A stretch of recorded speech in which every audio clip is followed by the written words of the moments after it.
The Discourses of Christ of the Last Days.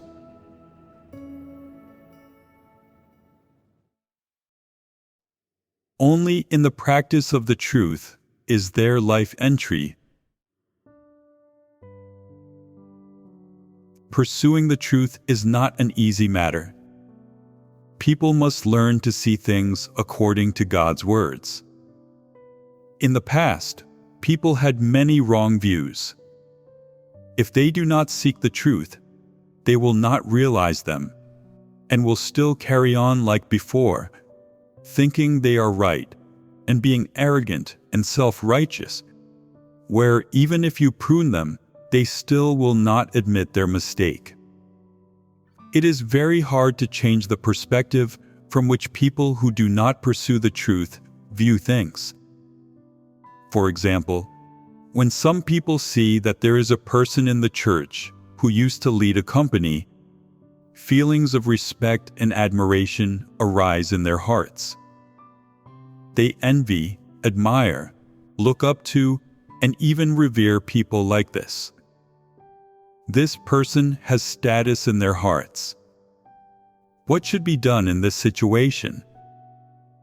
You should discern this person and treat them in accordance with the truth principles, and see whether they are someone who loves the truth and pursues the truth, and whether they are someone worthy of respect. If, after interacting with them and discerning them, you discover they are not this sort of person, you will not look up to that person in your heart anymore, and will not hold them in high esteem. You should treat them and interact with them in a regular way. What does it mean to treat them in a regular way? It means being able to treat them correctly. People's hearts are full of their own preferences, wishes, and pursuits, and their values reveal themselves in many minute behaviors. If there is someone they revere, when they talk about them, their words will be especially tactful and polite, and they will refer to them in a particularly respectful manner. What does this indicate? That this person has status in their heart, and they look up to this person. Besides this, there are other things they say. They often say, "This person used to be an official. If they come to the house of God and are treated as a regular person, it would not be befitting." In their mind, they think God's house does not put importance on talented individuals. Such an elite personage was able to humble themselves and come into God's house, be a believer, and perform a duty, yet no one looked up to them or promoted them, and the above did not make a special point of introducing them to the brothers and sisters. You ask them how this person's duties are going, and they say, "This person used to own a company and had several thousand people under them. Doing this little bit of work is nothing to them. There is no one in God's house who is of higher caliber than them. They are an elite. There are no elites in God's house." What kind of talk is this? They think the secular world has elites, but the house of God does not. People in the house of God have the truth. Do people in the secular world have the truth? You say the secular world has elites, so why don't you believe in the elites? Why have you come here to believe in God? You have notions about God, and should hurry on back to the secular world. Doesn't the fact they are capable of saying things like this mean it is Satan's voice? It is Satan's voice. They believe in God and come into God's house, but exalt Satan. They have nearly said, if a certain famous person believes in God, they will be the one who is of the highest caliber. If they cannot be perfected, then there's no hope for the rest of us. In their eyes, we are nothing. In their heart and in their eyes, people who believe in God are not as good as the famous people, entrepreneurs, and officials in the secular world. Only those people are elites, and those who carry weight. When you read between the lines of what they say, are they someone who pursues the truth? No matter how many sermons they listen to, their views and thoughts, their opinions of the world, and their opinions and views of famous people and elites don't change. Have they gained the truth? Do they have life entry? What is this person? They are a non-believer. They are a Judas and a traitor. In their mind, God is not the Most High, and the truth is not the Most High. Rather, worldly power, prestige, fame, and gain are the Most High. This person is a traitor. These are the thoughts and views of Judas. They are the thoughts and logic of Satan. Even though these people can understand the truth, their thoughts and views will not change. What they pursue is reputation, status, and power. When you are around someone like this, the expression they have when talking to you isn't right, and it gives you a certain feeling that this person is hard to get close to, and the average person is invisible to them. That's why they are capable of having so many notions about God. No matter how many truths God can express, there is always a barrier in their heart between them and God. They think the normal humanity of God incarnate is ordinary and not at all great or mighty. That's why they are capable of revering knowledge and gifts and idolizing great personages. When arrogant, self-important, and conceited people like this, who are filled with a satanic disposition, see Christ, who has normal humanity and is full of truth, how can they bow down and worship him? Inside they think, "You are God. You only have the truth. You don't have knowledge. I have gifts. My knowledge is more advanced than yours.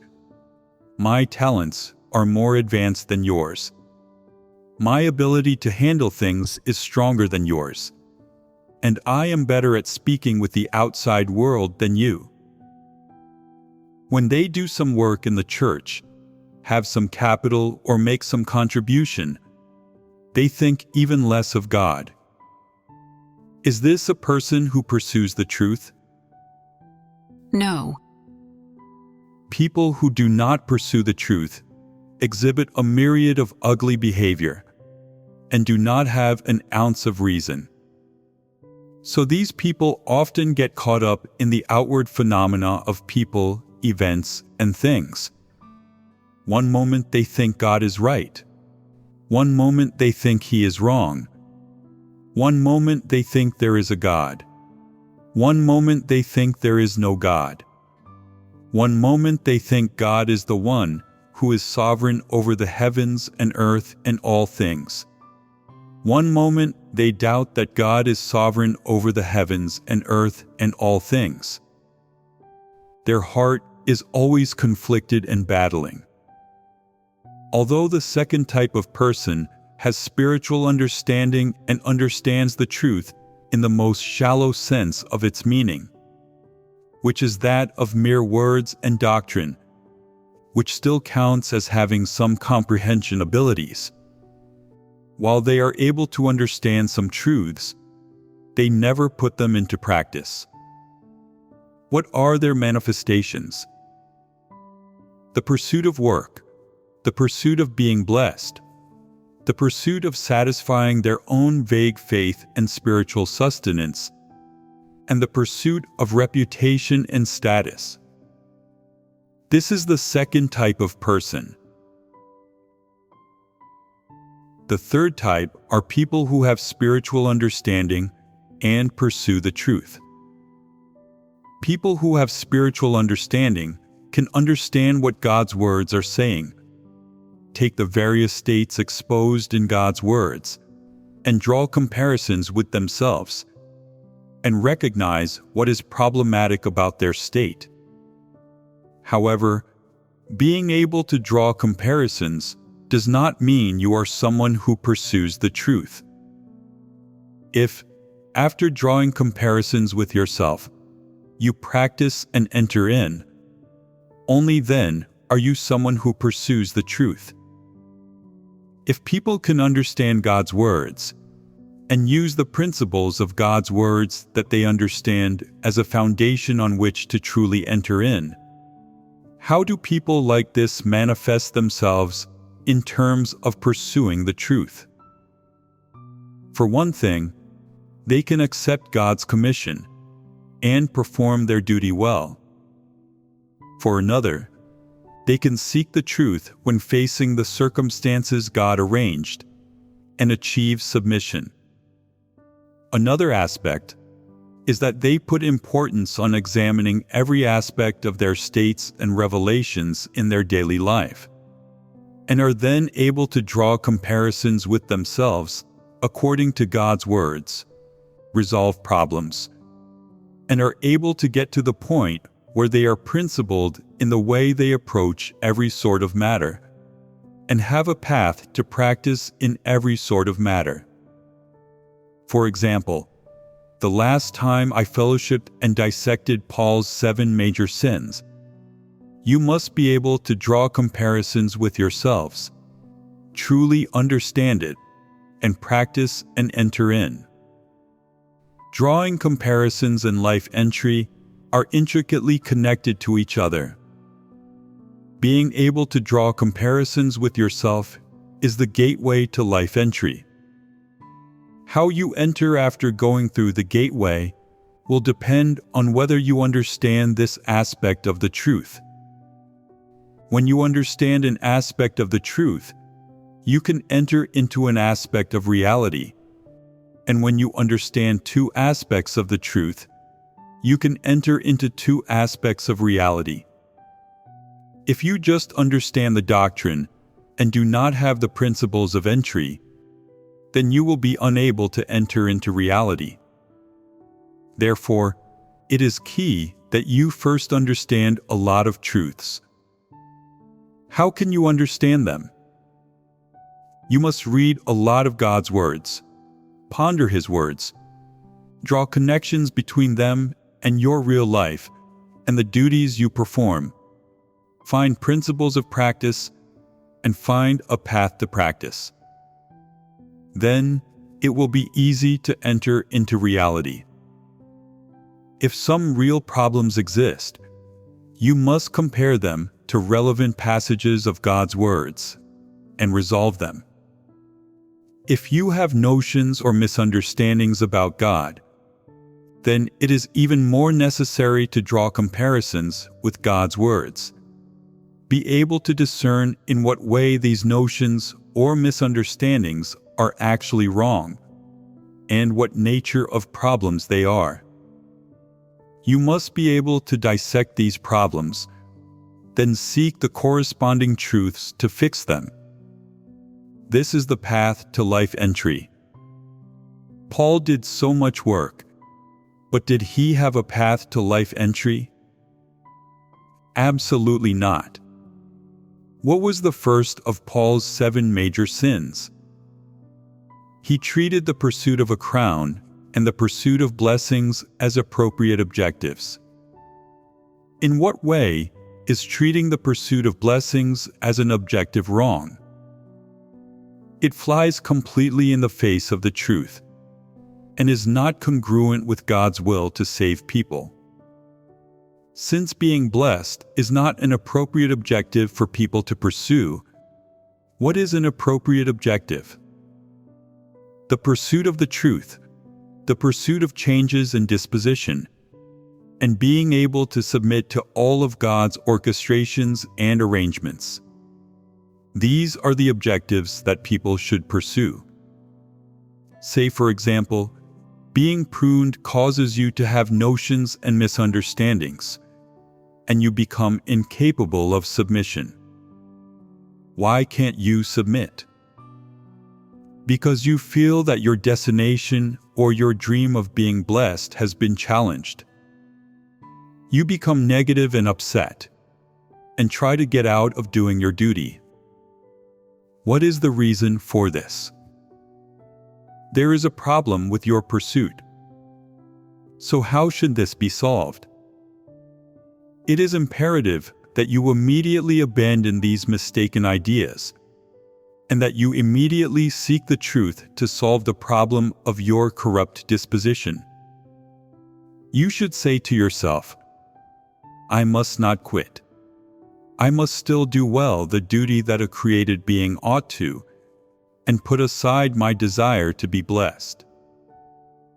When you relinquish the desire to be blessed, and you walk the path of pursuing the truth, a weight is lifted off your shoulders. And will you still be capable of negativity? Even though there are still times when you are negative, you don't let this constrain you. And in your heart, you keep praying and fighting, changing the objective of your pursuit from the pursuit of being blessed and having a destination to the pursuit of the truth. And you think to yourself, the pursuit of the truth is the duty of a created being. To understand certain truths today, there is no greater harvest. This is the greatest blessing of all.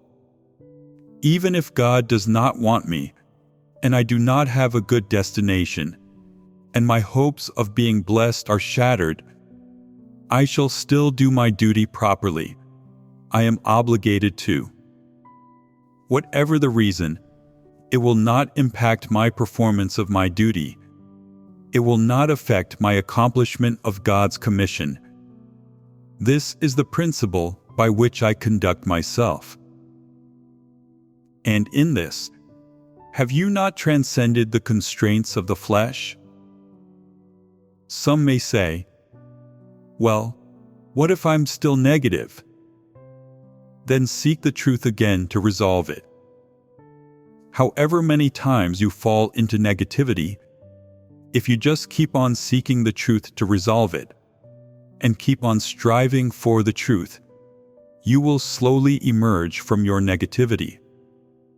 And one day, you will feel that you do not have the desire to gain blessings, and are not constrained by your destination and outcome, and that you are easier and freer living without these things. You will feel that the life you had before, whose every day you lived for the purpose of gaining blessings and your destination, was exhausting. Every day, speaking, working, and racking your brains for the sake of gaining blessings. And what would that have gained you in the end? What is the value of such a life? You did not pursue the truth, but wasted all your best days on insignificant things. In the end, you did not gain any truth, and you were unable to speak of any experiential testimony. You made a fool of yourself, utterly disgraced and failed. And what is the cause of this, really? It is that your intent to gain blessings was too strong, that your outcome and destination occupied your heart and bound you too tightly. Yet when the day comes on which you emerge from the bondage of your prospects and destiny, you will be able to leave everything behind and follow God. When will you be able to let go of those things completely? As your life entry ceaselessly deepens, you will achieve a change in your disposition, and that is when you will be able to let go of them completely. Some say, I can let go of those things whenever I want. Is this consistent with natural law? No. Others say, I figured all this out overnight. I'm a simple person, not complicated or fragile like the rest of you. Your ambitions and desires are too great, which shows you're more deeply corrupted than I am. Is that the situation? It is not. All humankind has the same corrupted nature, undifferentiated in depth. The only difference between them lies in whether or not they have humanity and in what kind of person they are. Those who love and accept the truth are capable of a relatively deep, clear knowledge of their own corrupt disposition, and others mistakenly think that such people are deeply corrupt. Those who do not love or accept the truth are always thinking that they have no corruption, that with a few more good behaviors, they will be holy people. This viewpoint is obviously invalid. It is not, in fact, that their corruption is shallow, but that they do not understand the truth and have no clear knowledge of the essence and truth of their corruption. In brief, to believe in God, one must accept the truth, practice the truth, enter reality, and achieve changes in their life disposition before they can alter the incorrect direction and path of their pursuit, and before they can completely resolve the problem of pursuing blessings and walking the path of antichrists. In this way, one can be saved and perfected by God. All the truths that God expresses to judge and purify man work toward this end. Now, are there any among you who still have the desire to be God? No. Is the reason you don't have this desire because you do not dare to, or because you don't have hope or the appropriate background and environment? It's hard to say. Firstly, it's certain that there is no one who wishes to actively pursue being God. However, if, in special circumstances, there were people who revered you, exalted you, often complimented and commended you, you had status in their eyes, and they unconsciously established you as a sort of perfect and mighty image. Although they did not testify that you were God, and they knew that you were human, they still revered you, obeyed you, and treated you as though you were God. How would you feel inside? Would you not feel exceptional enjoyment and satisfaction? This is enough to prove that you still have this desire. Everyone who has a corrupt disposition has the desire to be God. It is just that when no one treats you like God, you feel you are not qualified. When you feel that you are qualified, the environment is right, and the conditions are sufficient, you will elevate yourself to that position. Or maybe you won't elevate yourself, but when other people single-mindedly elevate you, will you still be modest? You'd accept the elevation without reservation. What is going on here? Satan's nature has entrenched itself deep inside people and remains unresolved. People never want to be people. They always want to be God. Can a person be God just by wishing it? Satan always wanted to be God. And what happened to it? It was cast down from heaven to earth. Such was Satan's fate for wanting to be God. Tell me, how do I feel about my own identity, status, and essence? You certainly do not know. I don't feel anything. Everything is very normal. God incarnate is especially practical and normal. There is nothing supernatural about him. He has no particular feelings. You know what you think. You know what you like. You know which family you were born into, how old you are, and how much education you've received. You know how you look. But is it normal to know what your inner essence is? Or is it normal to not know?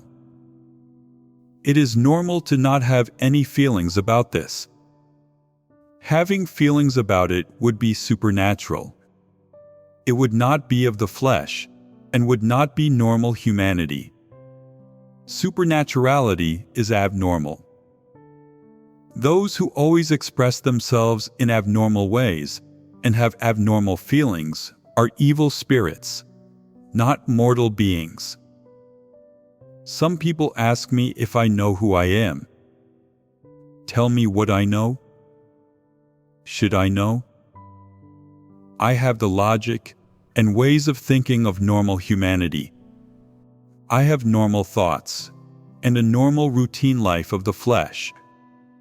I have the conscience, rationality, and judgment of normal humanity. And I have the principles of self-comportment, handling matters, and interacting with others of normal humanity. These things are all clear. As far as how to do things, how to treat different people, how to help people, and which people to help, I have all of these principles. Living in normal humanity and doing the things I should is normal humanity. There is nothing supernatural about it. God does not do supernatural things. It is normal that I do not know. If I did, it would spell trouble. Why would it spell trouble? If I knew, I would have a burden. There are too many matters that would be implicated, and they would be at odds with each other. The part that knows is not of the flesh or the material world. It is supernatural and is at odds with the matters of this world. Just like how some people can see things that happen in the spiritual realm. They live in the flesh and in the material world, yet see a non-human, immaterial world. They can see two worlds and can say some strange things. This is not normal. This will influence other people's thoughts and work. Apart from this, for people who believe in God and pursue the truth, it is still necessary for them to know something about matters of the spiritual realm. There are many things people have no way of knowing, but not knowing is actually no loss. Knowing or not knowing are both fine. God has already delimited the range of things that mortal beings can understand, know, and feel. God does not speak one sentence less of what you need to know. He tells you everything and does not leave your knowledge lacking. However, He thoroughly seals off what you do not need to know. He will not tell you and will not unsettle your thoughts and mind. Another aspect is that, to mortal beings, matters of the spiritual realm are a sort of mystery, strange phenomena, or matters of a different world. In their hearts, people want to know a bit about them. But what can you do with such knowledge? Can you verify it? Can you be a part of it? Many matters of the spiritual realm are secret and cannot be revealed before their time. This is something nobody can take part in. Knowing a limited amount is sufficient. God is sovereign over this world and this human race, and there are too many mysteries. What we should understand are God's words and truths, and His will. We should enter into the truth realities, achieve submission to all of God's sovereignty that people can access, understand, and recognize it, and then become able to fear God. Acknowledge God as your creator. Acknowledge the fact that God is sovereign over all, finally becoming able to utter those words that Job said, "Jehovah gave, and Jehovah has taken away. Blessed be the name of Jehovah." What must people experience to achieve this result? They must experience judgment and chastisement, being pruned, tested, and refined, and experience every sort of circumstance that God arranges, and through which know God's deeds, know His disposition, understand the essence of the Creator, and be able to draw comparisons between themselves and the words of God they have read or the sermons they have heard. Ultimately, no matter how God treats them, whether He takes away or gives, they achieve a fair and accurate understanding of God's deeds, and submit to and accept them in a manner befitting the rationality of created beings. This is what God aims to accomplish.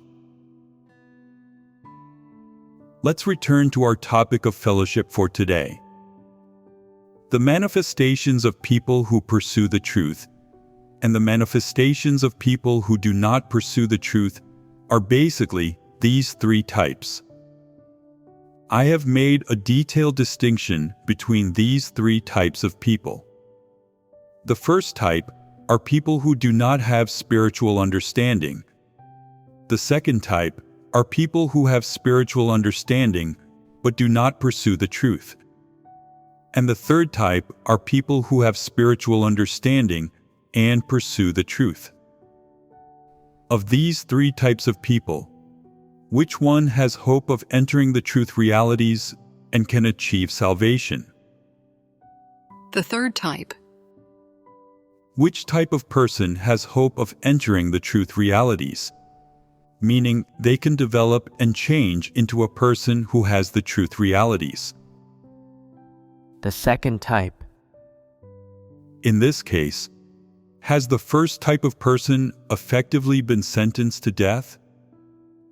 Can people who do not have spiritual understanding turn into people who have spiritual understanding, or who have a half understanding? There is a bit of hope for those who do not have spiritual understanding to become those who have a half understanding. This is somewhat better than not having spiritual understanding at all. Of these three types of people, which has a greater hope of being saved? The third type. What about the second type of person? It depends on their personal pursuit. If they are able to truly turn things around, repent, and pursue the truth, then they can have hope of being saved. Let me be frank with you. You are still not completely clear on the second type of person. Although the second type of person has spiritual understanding, they are all people who do not pursue the truth, and this is critical. Regardless of whether they have spiritual understanding or not, so long as they do not pursue the truth, they absolutely cannot achieve salvation. The thing I want to emphasize here is the first type of people, those who do not have spiritual understanding. Say that they do not have spiritual understanding, but they have good humanity, and they expend themselves for God willingly, heed whatever God says, and have a submissive heart. It's just that they do not have comprehension ability when it comes to the truth. But they can understand some of God's words and check themselves against them, and then practice and enter into them. Such people have hope of being saved. They can come gradually to have spiritual understanding by undergoing such an experience for a while. The more intently they read the words of God, the more the Holy Spirit enlightens them. They are able to compare whatever they understand of God's words with their own states, accept God's pruning, judgment, chastisement, trials, and refinement pay the price for this, and, in the end, achieve some corresponding changes in their disposition. Such people also count as those who pursue the truth. Since they're considered to be those who pursue the truth, do they then have hope of being saved? They do. Thus, such people cannot be consigned to death. On the contrary, it is hard to say what the outcome will be for the sort of people who can understand the truth and hold themselves up against it for comparison, yet never enter it. What is the root of this problem? Their attitude toward the truth. It is their attitude toward the truth, which is one of irreverence and disdain. What does disdain mean? It means not accepting the truth. It means looking down on the truth. It means not acknowledging the words of God as the truth, and not regarding them seriously. No matter how much they understand of what they hear, they do not practice the truth. And, no matter the extent to which they hold themselves up against it for comparison, even if they know what sort of people they are, they still do not repent. Although they know that the most crucial aspect of believing in God is practicing the truth, the word practice is irrelevant to such people. Such people are not easily saved. Now, how should we define pursuing the truth? What exactly is pursuing the truth? Who can tell me? Being able to accept God's words, use God's words to reflect on oneself, and draw comparisons with oneself, and also having life entry. Only this counts as pursuing the truth. That's right. Only by being able to accept the truth and practice the truth is someone a person who pursues the truth. If they do not accept God's words and cannot reflect on themselves, then they will not have life entry and are not a person who pursues the truth. Therefore, there is a direct relationship between pursuing the truth and life entry. If a person is able to speak a lot of words and doctrines, but has never practiced the truth, does not have true faith in God, and even if they clearly know something is God's sovereignty and arrangements and comes from God, they do not submit, and they resist, judge, and keep rebelling, and they still live according to satanic philosophies and do things according to their own preferences, then they are not someone who pursues the truth. Some people have spiritual understanding and can understand God's words, but do not love the truth, so they do not practice the truth. Such people are not those who pursue the truth. Some people are willing to pursue the truth, but their caliber is too poor, and they fall short of the truth. As a result, they believe in God for many years but cannot understand the truth. Are people like this those who pursue the truth? No. What major manifestations do people who do not pursue the truth have? The foremost manifestations are that they do not read God's words and are not willing to pray to God, let alone fellowship on the truth, and are even unwilling to attend gatherings or listen to sermons. When they listen to sermons, they feel as though every word is directed at them and is exposing them, which makes them feel pinned and uncomfortable. So, whenever it's time to listen to a sermon, they just want to sleep or engage in idle talk. There are a good number of people like this. They only believe in God in order to be blessed, not in order to accept the truth, gain the truth, cast off their corruption, live out a human likeness, or attain salvation from God. The root of the problem is primarily that they do not love the truth and are not interested in the truth. They believe in God only to gain blessings. This is the sole focus of their yearning.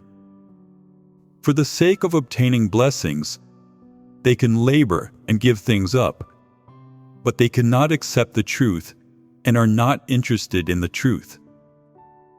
They think it is enough to understand doctrines, that doing fewer evil deeds means they have changed, and that laboring, giving things up, and suffering on top of that qualifies them to be blessed. This is their view of belief in God. Therefore, no matter how many years they believe, no matter how much doctrine they understand and can preach, and no matter how many words that align with the truth come out of their mouths, they are never able to practice the truth. The dispositions they reveal remain willful, indulgent, and unbridled. They protect their own pride and interests at every turn. They are especially selfish and base, and even when they are reprimanded or pruned, they cannot accept it and do not have an ounce of submission. Such people do as they please. They do not confer with others before taking action. And even if they do confer with others, it's only when they have no other choice and just for the sake of formality. They speak indirectly, beating around the bush, and in the end, still make others do as they say. What disposition is revealed in this way of doing things? Deceitfulness. This is not just deceitfulness. There is something even more severe. No matter how pleasing their words sound when advising others, explaining that these are the arrangements of God's house and making other people submit, when it comes to themselves, this is not how they perform. Instead, they are intransigent and rebellious, do not submit, and are incapable of submitting to God's orchestrations and arrangements. Apart from this, how do they manifest themselves when interacting with others? They act in accordance with philosophies for worldly dealings, looking for an advantage at every turn and protecting their personal relationships. People of this type have a disposition which is particularly treacherous. What does this treachery boil down to? It boils down to wickedness. It usually isn't easy for people to recognize wicked dispositions.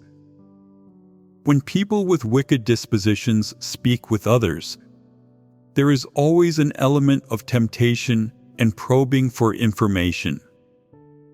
They do not say things straight out, and even if they open themselves up, their aim is just to make you speak your heart. They never disclose anything real about themselves. Some people say, "How can you say they never disclose anything real about themselves?"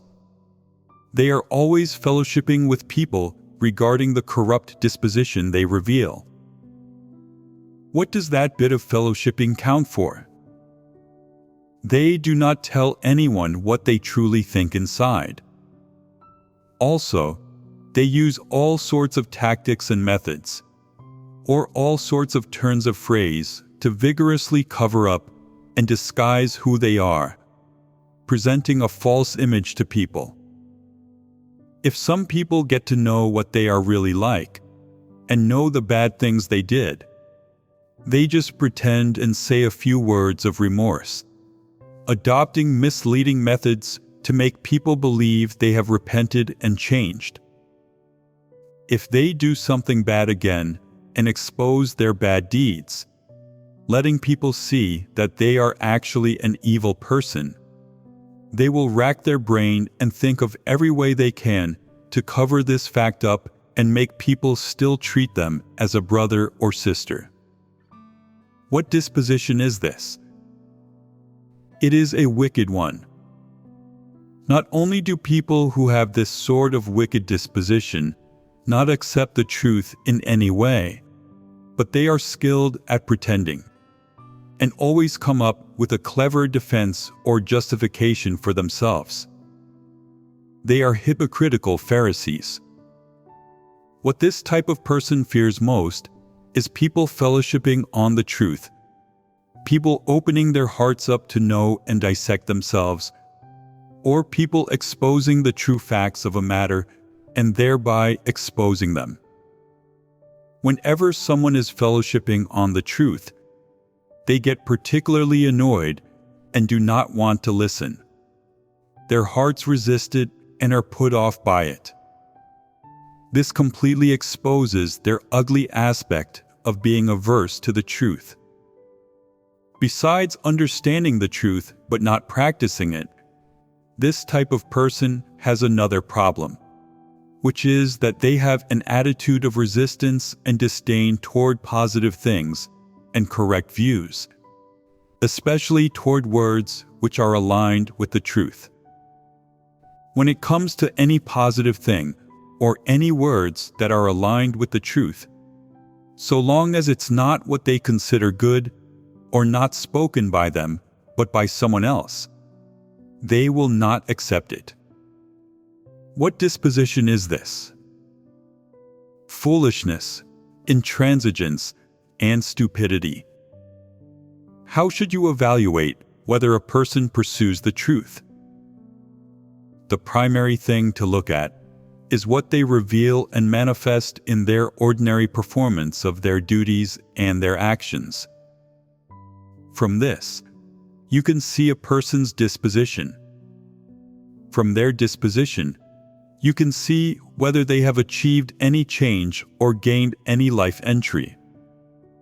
If someone reveals nothing but corrupt dispositions when they act, and has none of the truth realities at all, they are definitely not someone who pursues the truth.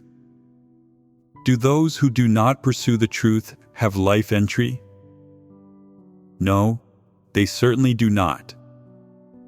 The things they do every day, they're running around, expending, suffering, the price they pay, no matter what it is they do, it is all just laboring, and they are laborers. No matter how many years a person has believed in God, what matters most is whether they love the truth. What a person loves and pursues can be seen from what they like to do the most. If most of the things a person does conform to the truth principles and God's requirements, then they are one who loves and pursues the truth. If they can practice the truth, and the things they do every day are in the performance of their duty, then they have life entry and possess the truth realities. Their actions may be inappropriate in certain matters, or they may not grasp the truth principles accurately, or they may have stubborn biases in this regard, or sometimes they may be arrogant and self-righteous, insist on their own ways, and fail to accept the truth.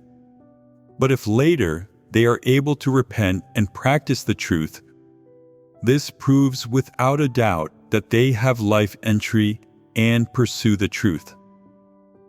If what someone reveals in the course of performing their duty is nothing but corrupt dispositions, a mouth full of lies, pridefulness, indulgence, overwhelming haughtiness, that they are a law unto themselves, and that they do whatever they like, and so on. And if, no matter how many years they have believed in God, or how many sermons they have heard, there isn't the slightest change in these corrupt dispositions in the end, then this is certainly not someone who pursues the truth. There are many people who have believed in God for many years, who are not outwardly evil people and even have some good behaviors. They believe in God quite passionately, but their life dispositions do not change at all, and they don't have even a little experiential testimony to share. Aren't such people pitiful? After so many years of belief in God, they can't speak of even the slightest experiential testimony. This is purely a laborer. They truly are pitiful.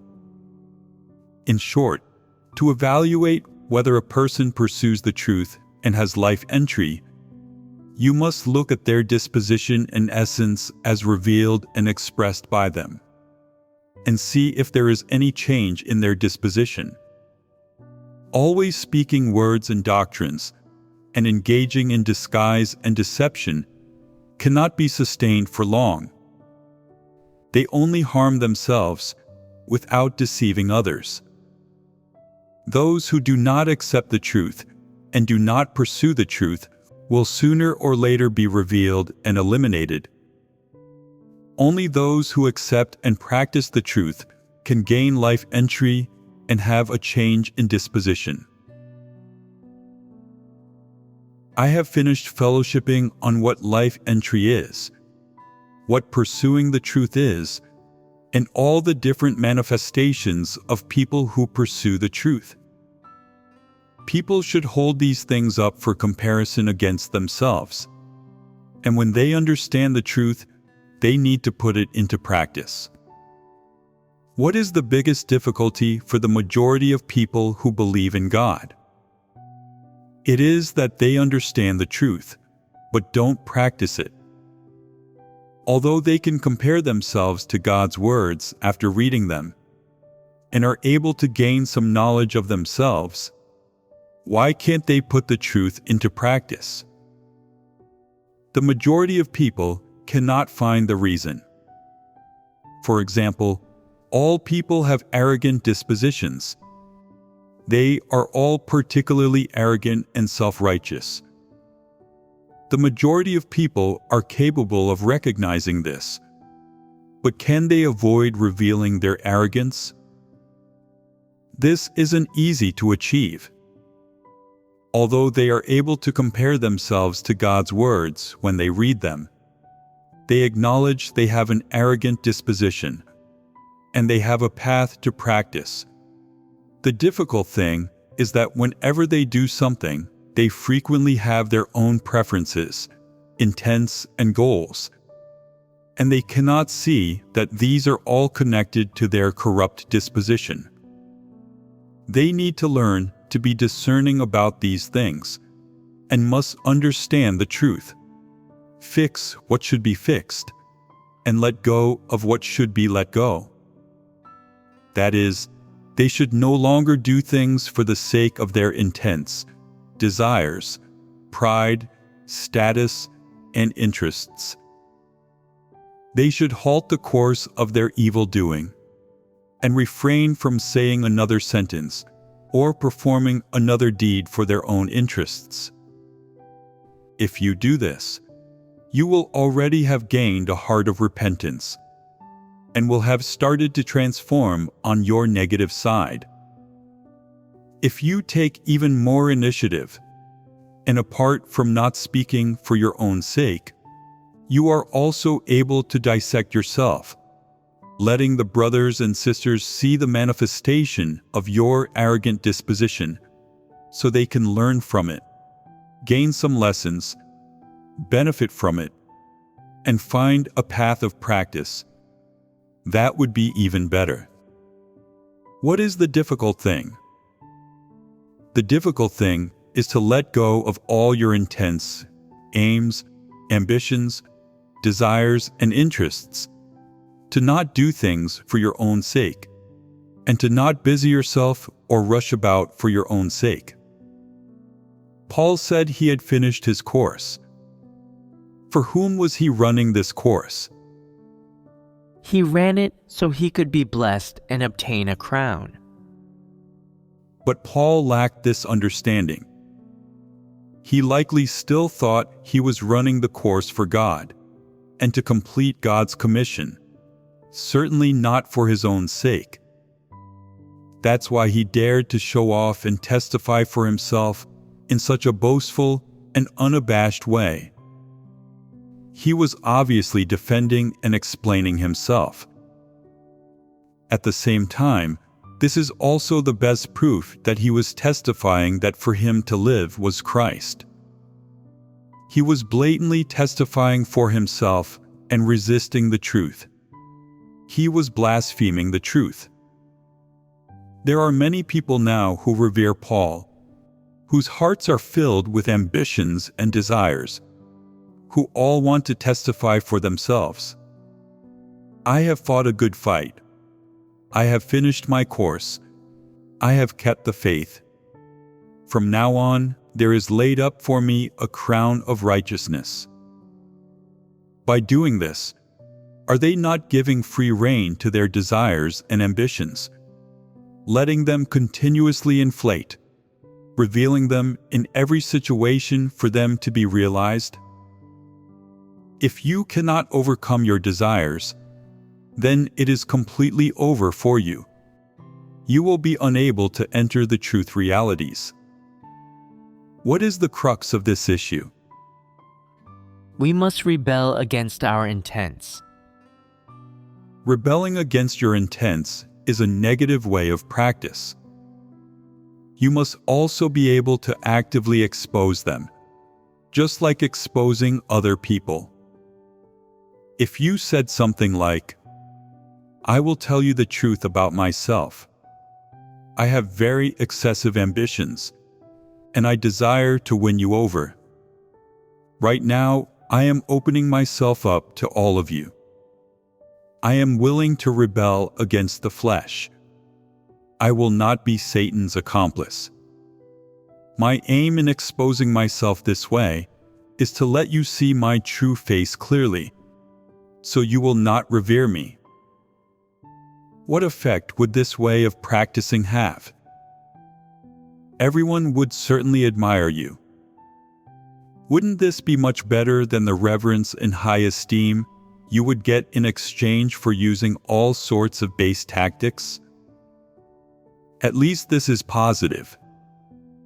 Although everyone would have some admiration for you, would they look up to you?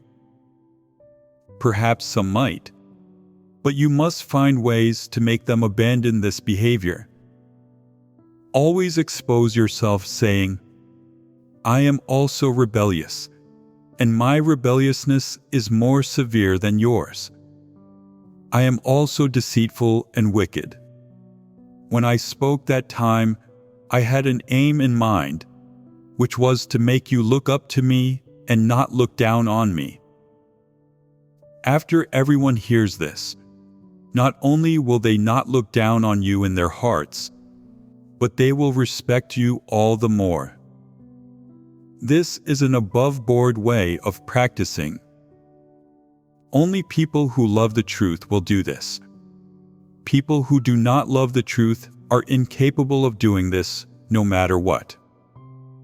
If, in your heart, you think that doing this is really good and a great privilege, that it pleases God, and you aspire to act this way, if you have a strong desire in your heart, believing that you should do so and that this is the sort of person you should be, a person who is above board, honest, and where no lie can be found in what they say, a person who thoroughly rebels against their corrupt disposition and Satan, only then will you be the sort of person who truly lives in the light. And if you are drawn toward and love being this sort of person, then you will be able to love the truth, enter the truth, and let go of those things which are of Satan. But if you are still interested in your intents, aims, ambitions, desires, and interests, and still have a lingering fondness for pursuing knowledge, fame, gain, and status, then these things still have a place in your heart. You say, "Let me take it easy until I have the appropriate stature, then we'll see." This is called indulging yourself and being unable to completely rebel against yourself. By indulging yourself like this, your life entry is slowed, and not only have your issues of craving fleshly pleasures and craving the benefits of status not been resolved, but they have become increasingly stubborn. So, can the things in your heart that belong to Satan be thoroughly cleansed? Can your life experience still deepen and your life continue to grow? Can you still achieve being perfected by God? You have already fallen into fleshly pleasures, and the benefits of status have bound you tight. Can you still break free of them? You do not want to break free. Slowly, you become someone who misleads people. That will be troublesome, and your sin will be severe. Why did things end the way they did for Paul? It is because he didn't pursue the truth at all. He always pursued his ideals and yearnings, and wanted to control God's chosen people so that they all followed him and did as he did. He also wanted to use hard work and paying a price as leverage to make a deal with God and obtain rewards and a crown. Ultimately, he was punished by God. If the path someone follows is exactly the same as Paul's path, then they are beyond help and are completely finished. Anyone who is the same type of person as Paul is an antichrist who will not repent no matter what. If you only have some of the states Paul had, but the goal you pursue is slightly different than Paul's, then you must immediately repent, and perhaps you will make it in time. If you do as Paul did, revere Paul, and are exactly the same as Paul, then not only are you a non-believer, but you want to be God and be Christ. Isn't this wanting to be on equal footing with God? In your heart, you worship a vague God in heaven. You want to be on equal footing with Christ, and even treat your gifts and knowledge as life, and treat improper pursuits as proper ones.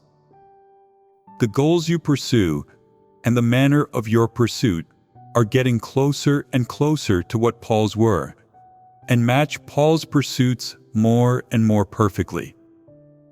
This spells trouble for you. You are completely hopeless, and you cannot be saved. You must do as Peter did and follow the path of pursuing the truth. Thoroughly rebel against the flesh, and rebel against those things which are of Satan, and only then will you have hope of being saved. Do you have a path to receiving salvation now? Constantly exposing ourselves and letting go of ourselves. First, you must let go of your personal intents, aims, ambitions, and desires. Regardless of whether you pursue actively or you pursue in a negative and passive way, you must let go of these things and learn to submit. This is of the utmost importance. If you decide to act in a certain way when something befalls you, you must first evaluate what you are acting this way for. If it is for pride and status, then stop right there and slow the steps you are taking toward action. You must pray, "God, I am not willing to do this. I want to rebel against it, but I lack the strength. Please grant me the strength, protect me, and stop my evil doing in its tracks." Then, without realizing it, you will have the strength. Sometimes people's ability to overcome sin, rebel against the flesh, and rebel against their corrupt disposition comes from their wish and will and their aspiration to love the truth. At times, it requires God's work and requires relying on God. People cannot leave God. Sometimes you understand the truth. You have a path to follow, and you think you can live independently. But when you are faced with new circumstances, you don't know how to practice. You must pray to God and rely on Him. People's lives are full of ups and downs. It can be said that people can never be without God. No matter how many truths they understand, they cannot leave Him. No matter how many moments of negativity they have, or how many moments of passivity, they ultimately cannot leave God's leadership and guidance. The more times you submit to God, the more your truth realities will increase.